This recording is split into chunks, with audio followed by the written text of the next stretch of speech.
जय श्री राधे कृष्ण। प्रिय मित्रों, वीडियो को शुरू करने से पहले आइए प्रार्थना करें। हे कृष्णा, जो भी भक्त आज इस अमृतवाणी को सुन रहा है, उनके जीवन में आपकी कृपा सदा बनी रहे और उनके सभी कष्ट दूर हो। मित्रों, इस अद्भुत वाणी को सुनने से पहले अपने विचार और भक्ति को व्यक्त करते हुए नीचे कमेंट में जय श्री राधे कृष्ण जरूर लिखें। आपकी यह भक्ति हमारी इस यात्रा को और भी अद्भुत बनाएगी। साथ ही यदि आप हमारे चैनल पर नए हैं तो अभी सब्सक्राइब करें और घंटी के बटन को दबाएं ताकि आप हमारी हर नई भक्ति यात्रा का हिस्सा बन सके। बिना देर किए कथा शुरू करते हैं। जय श्री कृष्ण। मित्रों, श्रीमद् भगवद गीता एक दिव्य ग्रंथ ही नहीं बल्कि संपूर्ण जीवन का दर्पण है। यह केवल धर्म का उपदेश नहीं देता बल्कि जीवन जीने की श्रेष्ठतम कला सिखाता है। गीता का ज्ञान हमें सत्य, धर्म और प्रेम का मर्म समझाकर आत्मविकास की राह दिखाता है। यह केवल इस जीवन के लिए नहीं बल्कि मृत्यु के बाद भी आत्मकल्याण का मार्ग प्रशस्त करता है। गीता के 18 अध्यायों में संकलित 700 श्लोकों को पढ़ना सरल नहीं, लेकिन उनका सार आत्मसात करना अत्यंत आवश्यक है। इसी कारण आज के विशेष वीडियो में हम आपको गीता से प्रेरित कुछ अमूल्य विचारों से परिचित कराएंगे जो आपके जीवन को सही दिशा प्रदान करेंगे।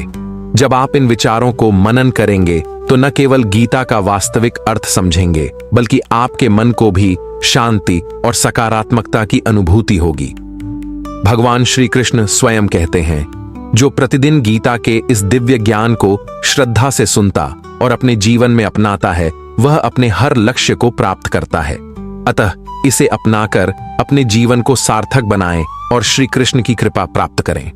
मुझे पूर्ण विश्वास है कि आप इस वीडियो को अंत तक देखेंगे और अपने हृदय में इस ज्ञान को स्थान देंगे। जब मनुष्य संसार के मोह और माया से मुक्त हो जाता है, तभी वह सत्य और धर्म के मार्ग पर अग्रसर होता है। स्वयं भगवान श्री कृष्ण कहते हैं, यह समस्त सृष्टि मेरी माया से उत्पन्न हुई है। मैं ही इसका पालन करता हूं और अंततः मैं ही इसका संहार करता हूं। भूत, भविष्य और वर्तमान के समस्त जीवों को मैं जानता हूं, किंतु वास्तव में मुझे कोई नहीं जानता। जिस प्रकार घोर अंधकार में जलता हुआ दीपक प्रकाश फैलाता है, उसी प्रकार मनुष्य को सदा ज्ञान, सत्य और धर्म के प्रकाश की ओर बढ़ना चाहिए। मित्रों, महाभारत के युद्ध क्षेत्र में जब अर्जुन ने अपने ही बंधु बांधवों, पूज्य गुरुओं और स्नेहीजनों को अपने सम्मुख खड़ा देखा तो उनका हृदय करुणा और दुविधा से भर गया। वे मोह और शोक के कारण विकल हो गए। उनके हाथों से गांडीव धनुष छूट गया, नेत्र अश्रुपूर्ण हो गए और वे भगवान श्री कृष्ण के चरणों में गिरकर अपनी व्यथा व्यक्त करने लगे। यही वह क्षण था जब भगवान श्री कृष्ण ने अपने सखा अर्जुन को मोह, अज्ञान और संदेह के अंधकार से मुक्त कराकर उसे धर्म, कर्म और भक्ति का दिव्य ज्ञान प्रदान किया। यह संवाद केवल अर्जुन के लिए नहीं अपितु संपूर्ण मानवता के लिए एक अमूल्य धरोहर है जो हमें जीवन के प्रत्येक संकट में सही मार्ग दिखाता है। अर्जुन व्याकुल होकर भगवान श्री कृष्ण से कहते हैं, हे केशव, मैं यह युद्ध कैसे कर सकता हूं? यहां जो मेरे सम्मुख खड़े हैं वे मेरे अपने स्वजन हैं। पितामह भीष्म और आचार्य द्रोण ये मेरे पूज्य गुरु हैं। मैं भला इनके विरुद्ध धनुष कैसे उठा सकता हूं? हे मधुसूदन, यह तो घोर अधर्म होगा। इससे तो उत्तम यही होगा कि मैं अपने शस्त्र त्याग कर वन में चला जाऊं और भिक्षा मांगकर जीवन्यापन करूं। धृतराष्ट्र के पुत्र मेरे अपने ही भ्राता हैं। मैं अपनों का संहार करके सुखी कैसे रह सकता हूं? किंतु भगवान श्री कृष्ण मुस्कुराते हैं क्योंकि वे जानते हैं कि अर्जुन मोह के भ्रम जाल में फंस गए हैं। वे प्रेम पूर्वक अर्जुन को संबोधित करते हैं, हे पार्थ, यह जो मोह और करुणा तुम्हारे हृदय में उत्पन्न हुई है वह क्षत्रिय धर्म के विरुद्ध है। यह दुर्बलता तुम्हारे योग्य नहीं है। उठो, धर्म का पालन करो, क्योंकि आत्मा न कभी जन्म लेती है न कभी मरती है।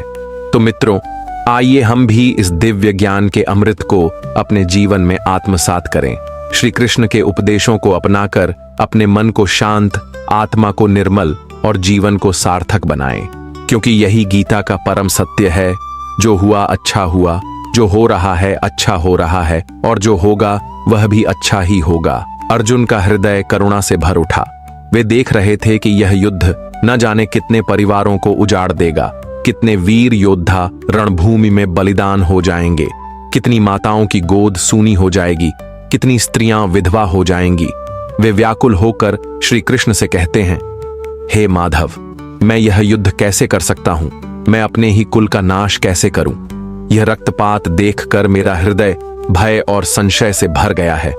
मेरा मस्तिष्क शून्य हो रहा है, मेरा शरीर जल रहा है, मेरे हाथों से गांडीव धनुष फिसल रहा है, मेरे पैर थम नहीं रहे, मुझे कुछ समझ नहीं आ रहा। कृपया मेरा मार्गदर्शन करें, मुझे वह ज्ञान दें जो मेरे इस गहरे मोह और भ्रम को दूर कर सके।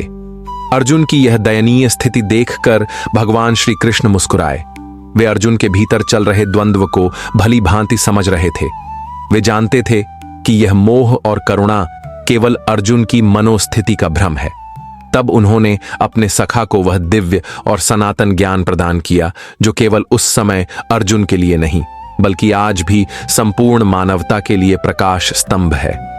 श्री कृष्ण ने अपनी मधुर वाणी में अर्जुन से कहा, हे पार्थ, तुम बुद्धिमानों की भांति बात कर रहे हो, किंतु जो वास्तव में ज्ञानी होते हैं वे इस प्रकार शोक नहीं करते। जीवन और मृत्यु का शोक करना अज्ञान का लक्षण है। आत्मा न कभी जन्म लेती है न कभी मरती है। ये सदा अजर, अमर और अविनाशी है। जिस प्रकार मनुष्य पुराने वस्त्रों को त्याग कर नए धारण करता है, उसी प्रकार आत्मा एक शरीर को त्याग कर दूसरा धारण करती है। हे अर्जुन, इस संसार में कुछ भी तुम्हारे नियंत्रण में नहीं है। तुम चाहकर भी जीवन और मृत्यु को रोक नहीं सकते, क्योंकि यह सृष्टि का अटल नियम है कि यहां सब कुछ मेरे द्वारा संचालित होता है। ये सभी योद्धा वास्तव में पहले ही मेरे द्वारा मारे जा चुके हैं। तुम तो केवल निमित्त मात्र हो। जो ज्ञानी होता है वह किसी की मृत्यु पर शोक नहीं करता और ना ही भूतकाल की पीड़ा में डूबता है। भगवान श्री कृष्ण के वचनों में गहरा रहस्य छिपा था। वे अर्जुन को समझाना चाहते थे कि यह युद्ध केवल भूमि या राज्य के लिए नहीं हो रहा, यह धर्म और अधर्म के बीच का युद्ध है। अर्जुन को इस युद्ध में भाग लेना ही होगा, क्योंकि यह केवल क्षात्र धर्म ही नहीं बल्कि संपूर्ण मानवता का कल्याण करने वाला धर्म युद्ध था। अर्जुन किंकर्तव्य विमूढ़ होकर कृष्ण को निहार रहे थे। वे देख रहे थे कि उनके प्रिय सखा अब केवल उनके मित्र ही नहीं बल्कि समस्त सृष्टि के स्वामी परमेश्वर श्री कृष्ण के रूप में प्रकट हो रहे थे। उनकी वाणी में वह शक्ति थी जो मोह को नष्ट कर सकती थी, अज्ञान के अंधकार को मिटाकर सत्य का प्रकाश फैला सकती थी। मित्रों, श्री कृष्ण का यह दिव्य उपदेश केवल अर्जुन के लिए नहीं था, यह प्रत्येक मानव के लिए है जो जीवन के किसी न किसी मोड़ पर मोह, भय और संशय से ग्रसित हो जाता है। जब जब हम जीवन की कठिनाइयों में फंसते हैं, जब जब हम कर्तव्य और मोह के बीच झूलते हैं, तब तब गीता का यह ज्ञान हमें सत्य का मार्ग दिखाता है। अतः आइए हम भी श्री कृष्ण के इन अमृत वचनों को अपने जीवन में उतारें, मोह और भय को त्याग कर अपने कर्तव्य का पालन करें, क्योंकि यही गीता का सच्चा संदेश है। कर्म करो, फल की चिंता मत करो। जो होना है वह अवश्य होगा और जो नहीं होना है वह कभी नहीं होगा। जो इस शाश्वत सत्य को हृदय से स्वीकार कर लेता है वह चिंता और दुख से मुक्त हो जाता है। इसलिए हे पार्थ, यह मत सोचो कि यहां कौन अपना है और कौन पराया। मनुष्य मोह और माया के कारण बंधनों में जकड़ जाता है, किंतु जो ज्ञानी है वह इन सांसारिक भ्रमों से ऊपर उठकर केवल अपने कर्तव्य का पालन करता है। एक क्षत्रिय का परम धर्म है कि वह अधर्म के विरुद्ध खड़ा हो और न्याय की रक्षा के लिए युद्ध करे। यही उसका कर्तव्य है और यही मोक्ष प्राप्ति का मार्ग भी। यदि तुम मोहवश अपने कर्तव्य से विमुख हो गए तो संपूर्ण संसार तुम्हारी निंदा करेगा। लोग तुम्हें कायर और दुर्बल समझेंगे। तुम्हारी वीरता और तुम्हारा यश नष्ट हो जाएगा। हे अर्जुन, यह युद्ध केवल व्यक्तियों के बीच नहीं है, यह धर्म और अधर्म के बीच का संग्राम है। यदि अन्याय को समय रहते समाप्त नहीं किया गया तो अधर्म और भी अधिक प्रबल हो जाएगा। इसीलिए मोह को त्याग कर आसक्ति से मुक्त होकर और निष्काम भाव से युद्ध करो। मृत्यु एक अपरिवर्तनीय सत्य है जिसे कोई भी टाल नहीं सकता। जब से यह सृष्टि बनी है तब से यह चक्र अनवरत चलता आ रहा है। आत्मा अजर, अमर और अविनाशी है। शरीर का नाश तो निश्चित है, लेकिन आत्मा को कोई नहीं मार सकता। इसलिए जो ज्ञानी होता है वह मृत्यु से भयभीत नहीं होता और न ही शोक करता है।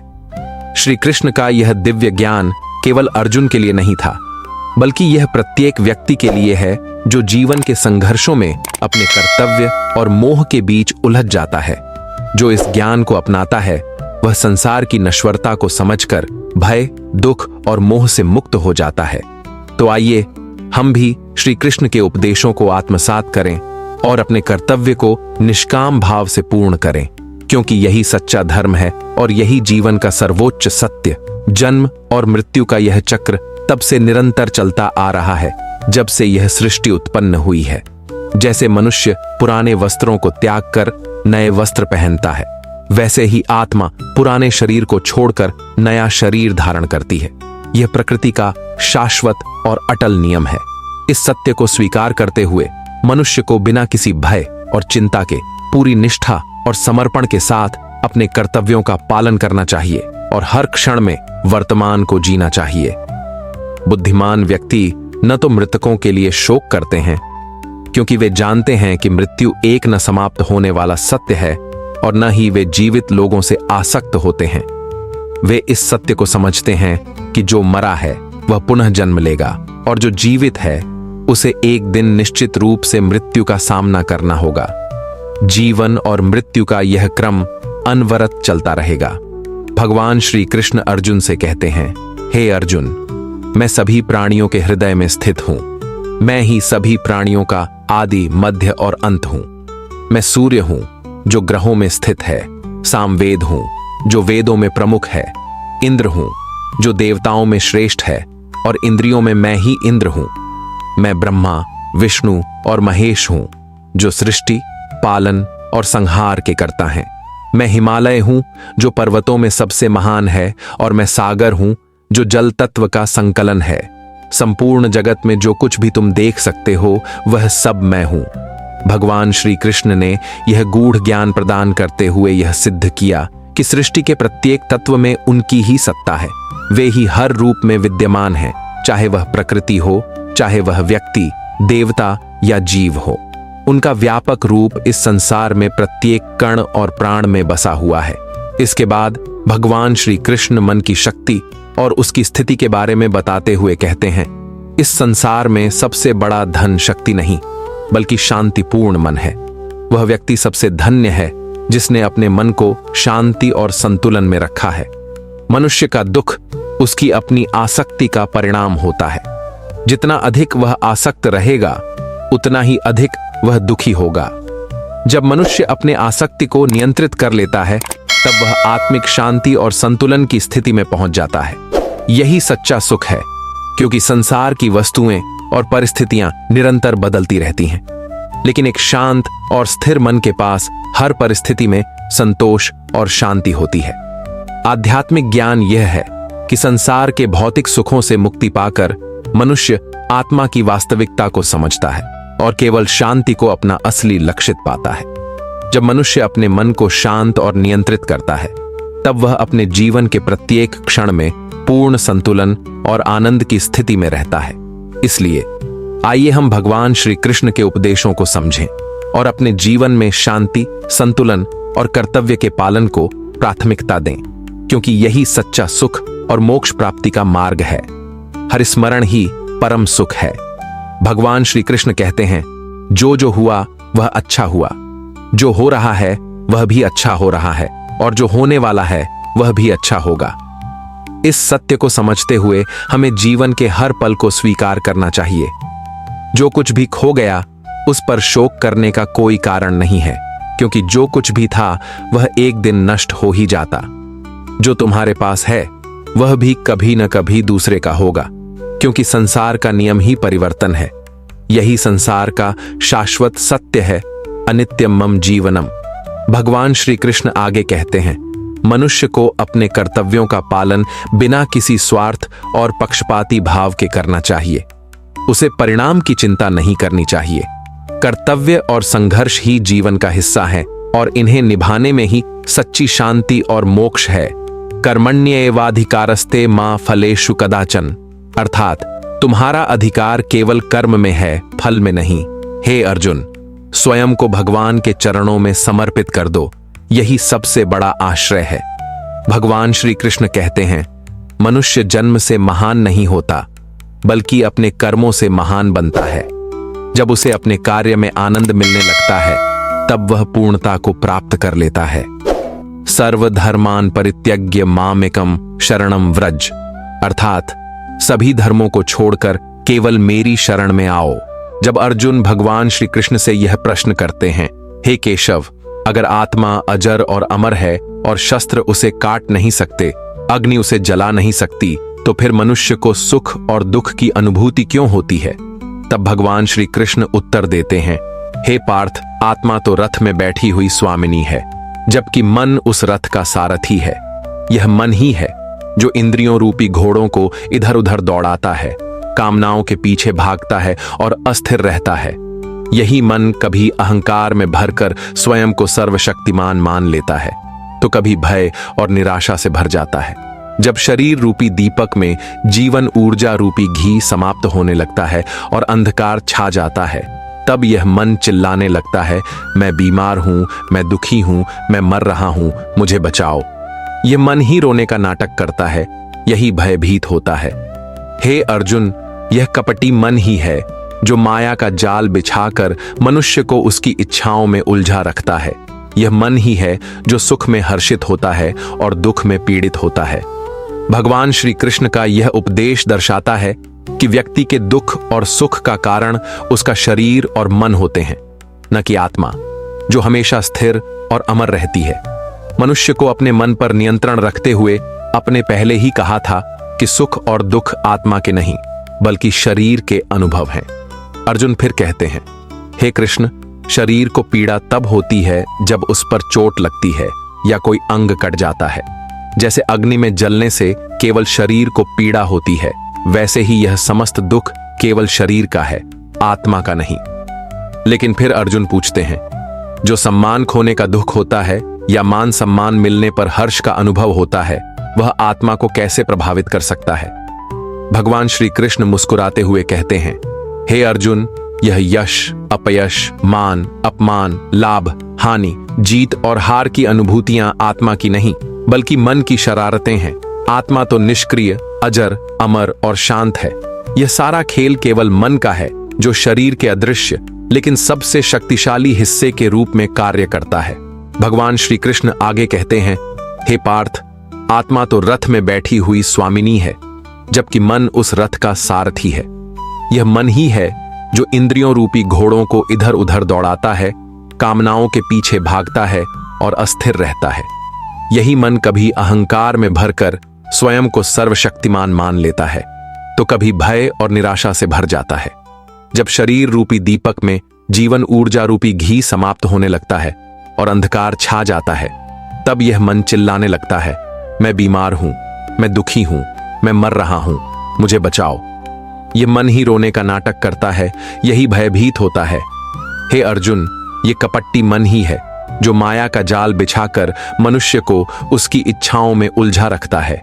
यह मन ही है जो सुख में हर्षित होता है और दुख में पीड़ित होता है।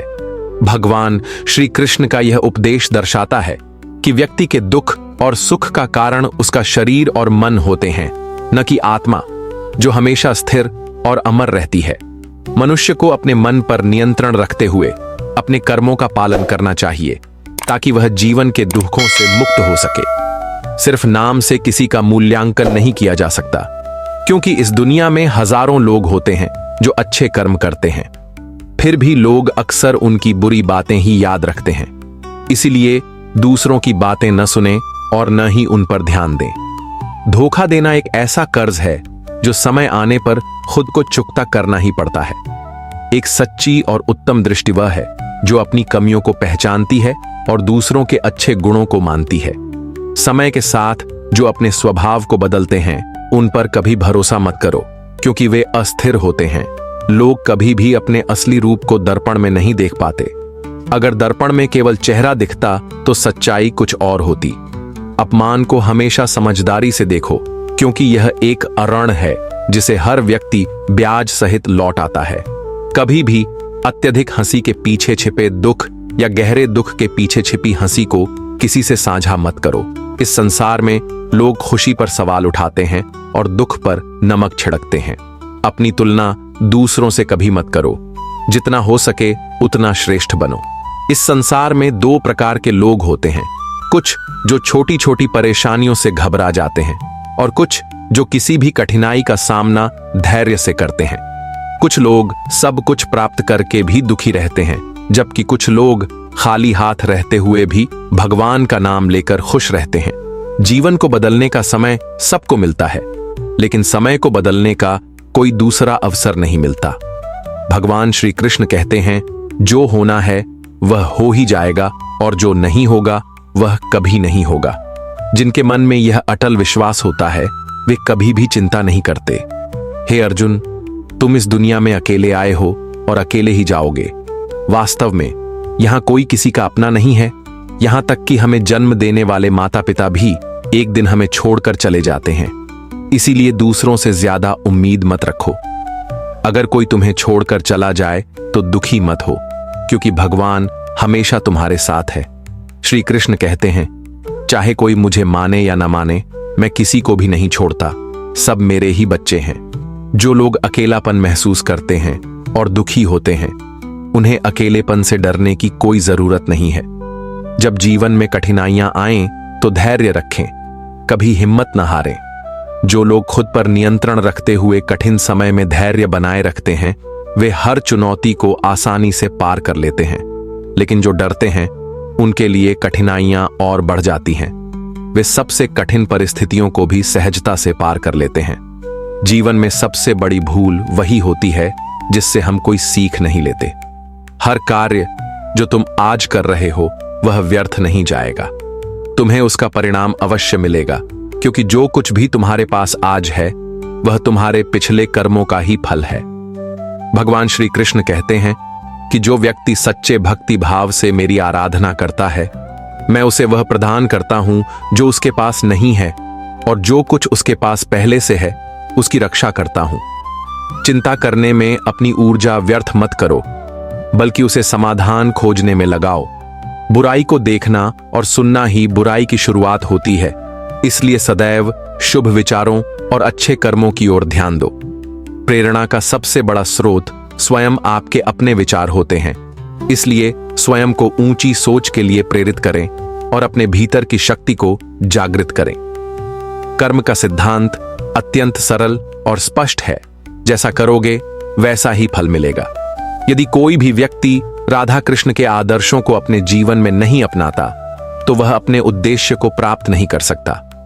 जो लोग भजन कीर्तन नहीं करते, वे मोक्ष की ओर एक कदम भी नहीं बढ़ा सकते। जो व्यक्ति स्वयं दुख सहता है, वह भविष्य में सुख अवश्य प्राप्त करता है, लेकिन जो दूसरों को दुखी करता है, वह कभी भी सच्चा आनंद नहीं पा सकता।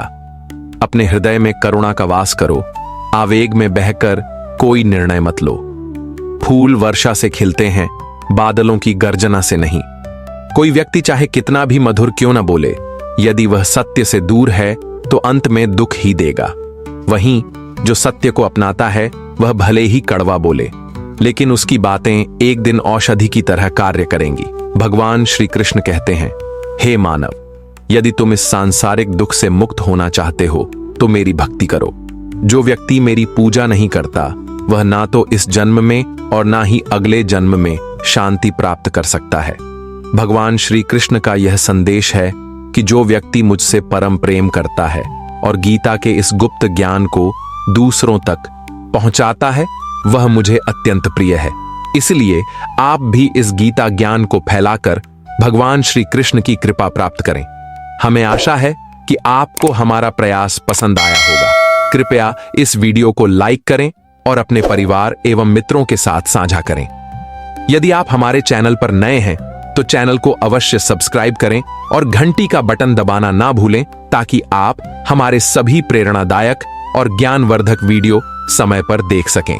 कमेंट सेक्शन में जय श्री राधे कृष्णा लिखकर भगवान के प्रति अपनी भक्ति और आभार व्यक्त करें। जय श्री राधे कृष्णा।